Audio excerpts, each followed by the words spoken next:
Pour finir ce rapide survol sur les premiers cafés en Algérie, je vais vous parler du Grand Café Laval de Blida, parce qu'après tout, c'est par ce billet, par ce café Laval, que je me suis intéressée à ce sujet.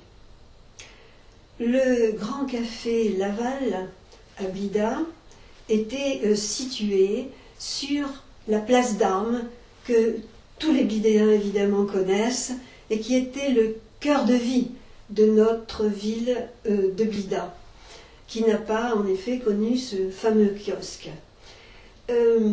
Il portait le nom donc de Laval. Laval, Alexandre de son prénom, venait de l'Hérault. Il est arrivé en 1845 à Alger d'abord, et avec son frère, jeune frère, lui-même avait 24 ans, il devait être sans doute limonadier dans sa région. Il vient avec son frère Jean. Alors, une petite parenthèse sur son frère Jean. Autant Alexandre est resté célibataire et sans enfant, autant Jean a eu une tripotée d'enfants. J'en ai repéré environ une bonne douzaine. Mais Jean a été surtout entrepreneur à Blida et a construit de nombreuses maisons à Blida, dont notamment la belle villa néo-mauresque dans laquelle j'ai eu la chance de vivre toute mon enfance, toute ma vie en Algérie. Alors j'en reviens à Alexandre. Alexandre, donc venant de l'Hérault, arrive à Alger. Il va certainement acquérir bientôt les glacières de Créa. C'est d'ailleurs sans doute la raison pour laquelle il va se rapprocher de Blida et y arrive en 1850. Mais évidemment, pour mettre à profit ces glacières de Créa, il va chercher un établissement sur Blida et en 1858, il va acheter un immeuble qui se trouve sur la place d'Armes avec un certain monsieur Almaric. Il l'acquiert d'un monsieur Biron. J'ai trouvé donc des traces de ce monsieur Biron dès 1840 qui a dû certainement construire cet immeuble et exploiter dans un premier temps ce café. Mais monsieur Biron donc va vendre son café en 1858 à Alexandre Laval et puis également à un monsieur Almaric. Mais ce dernier va revendre sa part à Alexandre Laval en 1859, si bien qu'Alexandre va être le seul exploitant du Grand Café Laval, et ce, pendant une quarantaine d'années. Alors quand je dis seul, il va sans doute être aidé par ses neveux, parce qu'il en a évidemment de nombreux. J'ai cru lire, en effet, certains Jules, certains Édouard, Antoine, et leurs épouses d'ailleurs. Mais malheureusement, vers les années 1894, Alexandre tombe malade et l'on apprend que le Café Laval va fermer. C'est le désespoir à Blida, car c'était un café extrêmement bien fréquenté. Alors Jules Laval, je crois avoir trouvé qu'il a essayé de réouvrir au grand plaisir donc de Blida ce café, mais cela ne va pas durer. J'ai eu l'impression qu'il y avait quand même des contentieux entre les divers neveux. Donc le café referme et tout d'un coup, donc à la grande joie du journal Le Tel, qui est le grand journal de Blida, on annonce qu'une certaine Madame Matarès, qui a été la propriétaire du Grand Café Richelieu de Bougie, s'intéresse à l'affaire et surtout, dit-on, elle va vouloir conserver le cachet blidéen de ce Grand Café Laval et exploiter la célèbre cave à liqueurs qui faisait aussi la renommée de ce café. Mais Dieu sait pourquoi, l'affaire ne se fait pas. Alors, on va devoir mettre le bien aux enchères publiques. Ça va être assez long, parce qu'il y aura des surenchères.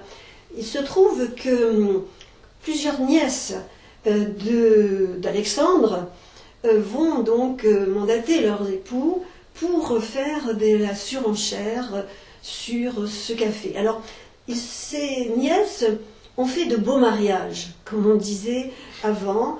L'une d'elles s'est mariée avec le comte Dutot, qui a été un notable de Blida et évidemment un grand officier qui s'est distingué au Sénégal. L'autre a épousé un membre de la famille Doro, qui était une famille de notables également à Blida.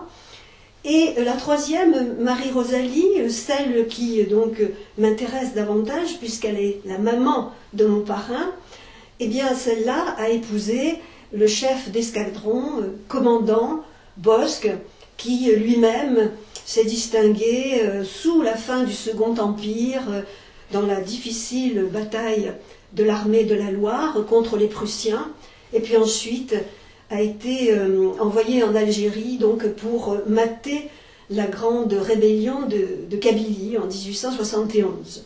Donc voilà donc ces trois nièces et leurs époux, puisque elles étaient surtout représentées par leurs époux, qui surenchèrent, et enfin le Café Laval va trouver un preneur à la hauteur de leurs attentes.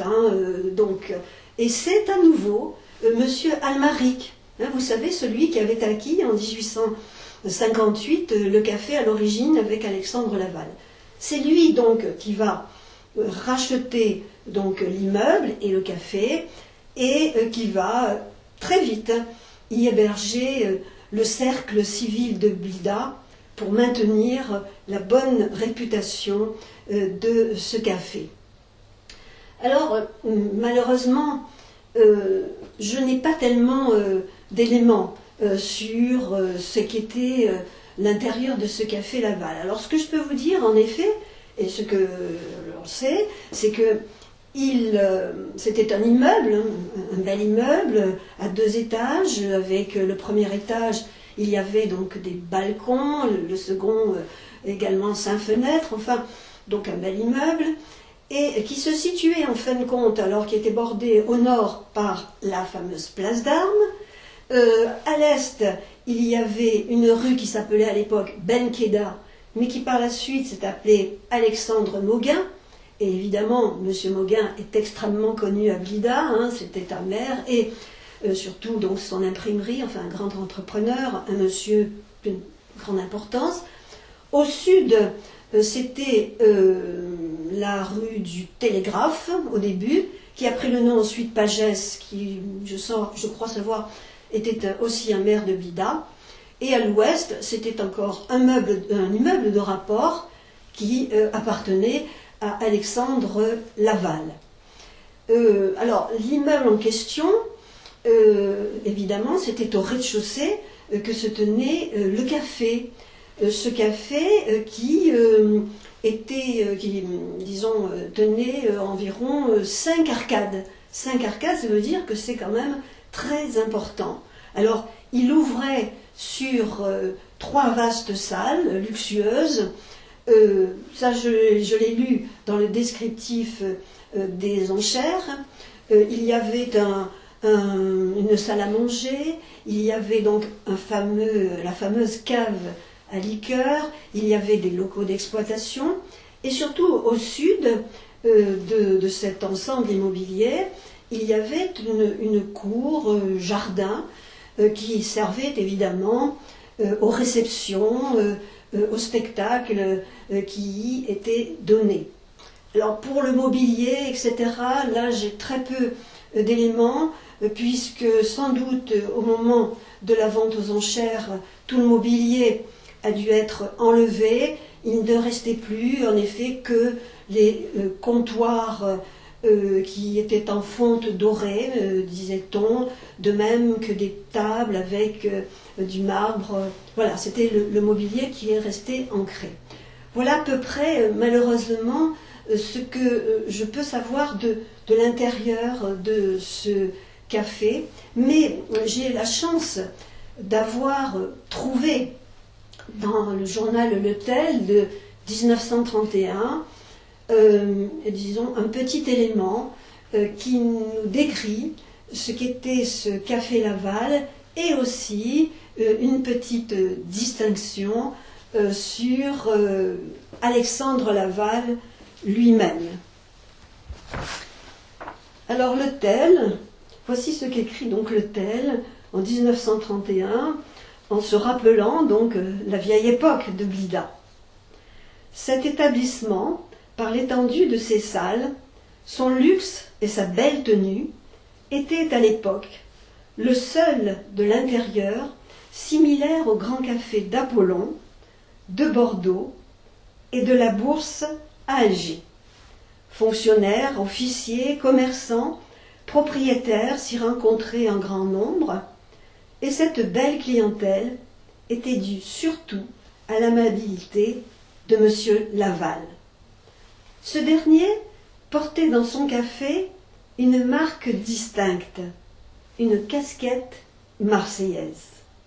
Il était l'ami de tous ses clients et de son personnel. Alors, voilà ce qu'était ce café Laval, ce que je peux vous dire aujourd'hui. Et voyez-vous, j'en parle avec beaucoup d'émotion parce que je passais tous les jours sous ces arcades et devant ce café sans savoir ce qu'il était. Et lorsque j'entendais mon parrain dire « je me rends au cercle civil », eh bien, je ne savais pas qu'en réalité, eh bien, il allait dans un lieu, en quelque sorte, familial. Ce parrain, je lui dédie, si vous le voulez bien, cette conférence.